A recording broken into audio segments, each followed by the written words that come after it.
नमस्कार, मैं डॉक्टर लोकेश शर्मा, अधिवक्ता जिला एवं सत्र न्यायालय बुलंदशहर पुनः उपस्थित हूँ आपके विशेष ज्ञानवर्धन के विशेष विषय और विशेष बिंदु के सापेक्ष। यह जो आज हम चर्चा करेंगे इस विषय पर, ये विषय मेरे विद्वान अधिवक्ताओं के साथ साथ मेरे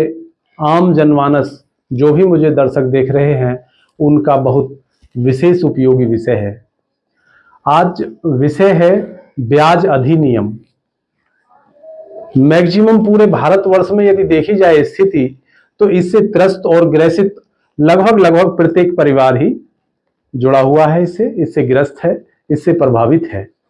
वो चाहे किसी भी रूप का ब्याज हो, चाहे बैंक का ब्याज हो, चाहे साधारण व्यक्ति का ब्याज हो, चाहे सूदखोरी का ब्याज हो, चाहे अन्य किसी भी प्रकार से प्रकल्प माध्यम से वो ब्याज से ग्रसित प्रत्येक लगभग 90% परिवार इस समय इसकी चपेट में है, इसकी गिरफ्त में है,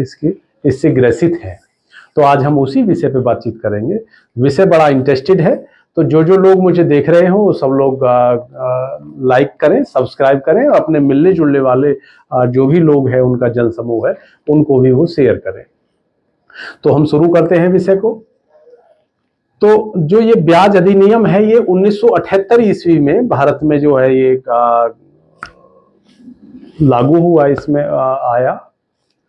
और 1978 से पहले ऐसी व्यवस्थाएं नहीं थी कि कोई इसको एक्ट बनाने की आवश्यकता पड़े, लेकिन जैसे जैसे स्थिति दिग्भ्रमित होती गई,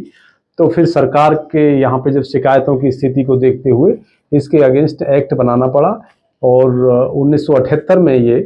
प्रभाव में आया का यहाँ पे सिस्टम में कार्य इसके तत्वाधान में अधीन शुरू हुआ। इसमें क्या है कि कुछ प्रक्रियाएं ऐसी हैं, जैसे वर्तमान में इस समय बहुत कुत्सित मानसिक विकृत चित्त व्यक्तित्व ऐसे स्थापित हो चुके हैं कि वो सूदखोरी को बिना लाइसेंस के इतना बढ़ावा दे रहे हैं कि जिन सूदखोरी की स्थिति को देखते हुए आम जनमानस, गरीब और निर्धन बेसहारा, आम मजलूम और मरहूम व्यक्ति निश्चित रूप से ऐसा प्रभावित हो रहा है कि वो आत्महत्या करने तक की नौबत आ जाती है। बहुत से लोग, किसी के गरीब के घर में बेटी का ब्याह है, तो उस शादी में उसको कहीं से फाइनेंस स्थिति कमजोर होने के कारण कहीं से नहीं कुछ मिल पाया, तो उसने कोई गिरवी रख करके चीज ले ली। सूदखोरी का लाइसेंस है या नहीं है, उसने उसको बड़े ब्याज के साथ में दे दिया। बाद में जब पता लगा कि 4 गुने पैसे हो गए, तो उसने जिन आनंद के साथ, खुशियों के साथ बेटी को विदा किया था, उतनी ही कुटिलता के साथ अब उसकी पूर्ति के लिए लग जाता है, तो उसे बड़ा आहत, उसकी अंतरात्माएं आहत होती हैं, तो उसे महसूस होता है। तो मैं उन्हीं लोगों के लिए विशेषकर ये कहना चाहता हूँ, उन्हीं के लिए मैं इस कार्यक्रम को लेके आया हूँ, इस विषय को लेके आया हूँ कि जिन व्यक्तियों पे सूदखोरी के लाइसेंस नहीं है, उनसे, उन आम जनमानस को डरने का कोई बिल्कुल भी चिंता ना करें वो, और उनसे बिल्कुल डरने का कोई विषय नहीं है। क्योंकि सूदखोरी का जो लाइसेंस होगा वो सीमित लोगों के पास ही होता है, उन्हीं के पास वो सारी की सारी प्रशासनिक पावर्स भी क्रिएट होती हैं। अधिकांशतः वर्तमान में देखा जा रहा है इनका गांव जमावड़ा हो रहा है। थोड़े से पैसे किसी पे इकट्ठे हो गए तो वो अपना सूदखोरी का कार्य शुरू कर देता है। तो सूदखोरी के कार्य से शुरू होने पे क्या है कि कुछ लोग उसमें गिरवी रख लेते हैं, जबकि गिरवी का भी कोई वो नहीं, उनको अधिकार नहीं है। यहाँ तक कि ब्याज पे कोई 2 पैसा देने का कोई राइट नहीं है उनको, और यदि दे दे तो प्रशासनिक रूप से कोई मुकदमा दर्ज करके उनका कोई वसूली का कोई राइट नहीं है। तो इनका कोई कानूनी अधिकार नहीं है, कानूनी कोई राइट नहीं है इनको, लेकिन उतने के बावजूद भी सारी व्यवस्थाएं चल रही हैं उनकी।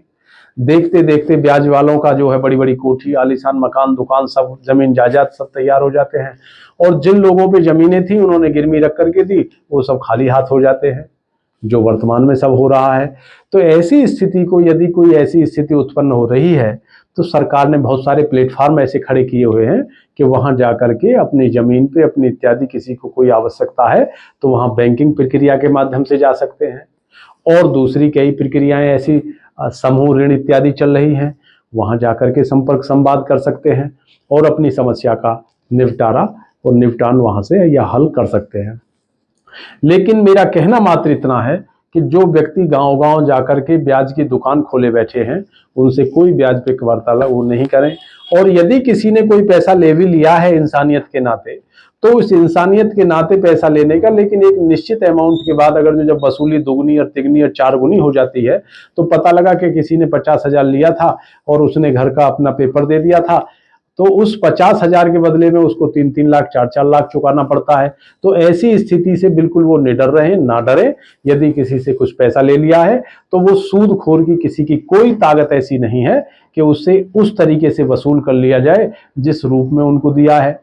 वो यदि वसूली भी होगी तो वसूली पूर्ण पारदर्शिता, प्रामाणिकता और पवित्रता के साथ ही की जा सकती है, और वो केवल और केवल यदि ब्याज दर होगी तो जो सरकार द्वारा मानक निर्धारित किए हुए हैं, रिजर्व बैंक ऑफ इंडिया द्वारा मानक निर्धारित किया हुआ है, या भारत सरकार द्वारा बैंकिंग प्रणाली के माध्यम से जो भी दायरे को निर्धारित किया हुआ है, उसी रेशो में ब्याज लेने का अधिकारी है। ब्याज अन्यथा बिल्कुल नहीं है। तो ऐसा यदि किसी के साथ कोई ऐसा अत्याचार कोई हो रहा है तो वो बिल्कुल ना डरें और उससे सटीकता से पेश आएं और आने वाले समाज को ये आगाह करें, स्पष्टता के साथ, पवित्रता के साथ, प्रामाणिकता के साथ और धैर्य और विवेक के और संयम के साथ में उससे जूझें, और उससे पूर्ण पारदर्शिता के साथ में यही वक्तव्य कहूँगा कि उसके ब्याज को उसी रेशो में वापस करें जिस रेशो में सरकार द्वारा मानक स्थापित हमारे हिंदुस्तान में किया हुआ है, या इस एक्ट में ब्याज अधिनियम 1978 में किया हुआ है। यदि इससे ज़्यादा कोई मांगता है तो सीधे इसकी फिर बात आती है कि फिर साहब हम क्या करें। तो उसमें सीधे है कि एक इनको नोटिस फाइल किया जाए कि आपने साहब, मैंने दिनांक कितने को आपसे इतना रुपया लिया था, उसके सापेक्ष में आज तक इतना पैसा आपको पेड कर चुका हूं, अब मेरी आर्थिक स्थिति ऐसी नहीं है। ये अगर जो इस तरह जो पेड मैंने किया है इसका यदि आकलन किया जाए तो ये इतना परसेंटेज से बैठता है।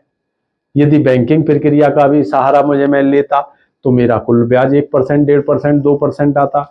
लेकिन आपने 5-5, 6-6, 7-7% तक को उठा दिया, तो मैं साहब दे पाने में अक्षम हूँ, सक्षम नहीं हूँ। तो और उसकी फिर शिकायत के लिए,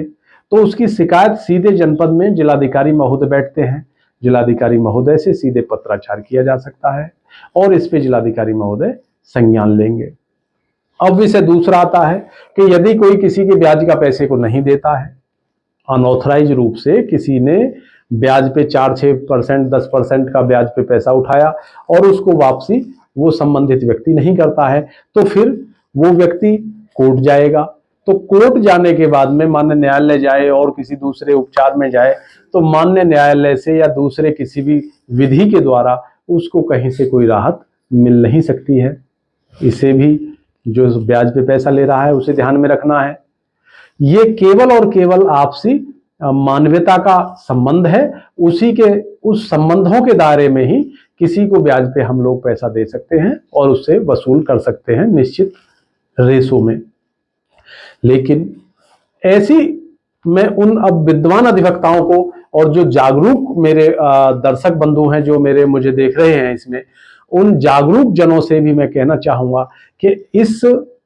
ब्याज अधिनियम के तहत हमारे सर्वोच्च न्यायालय हों, हमारे माननीय उच्च न्यायालय भारतवर्ष के कोई भी हों, उन्होंने बहुत सारे ऐसे केसेस पहुंचे कि जहां ब्याज वसूली का हो, चाहे ब्याज से त्रस्त व्यक्ति वहां पहुंचा हो। तो मैं ऐसे विधान प्रतिपादित माननीय उच्चतम न्यायालय, सर्वोच्च न्यायालय नई दिल्ली द्वारा जो अभी निर्धारित हैं, जो निर्णीत हैं, मैं उन्हें आपको मैं शेयर करूंगा। यदि कोई ऐसा कहीं पे ऐसा किसी को कोई फेस कर रहा हो इस समस्या को, तो इन रूलिंग्स का सहारा लेके, उन प्रतिपादित सिद्धांतों का सहारा लेकर के वो वहां से बच सकता है।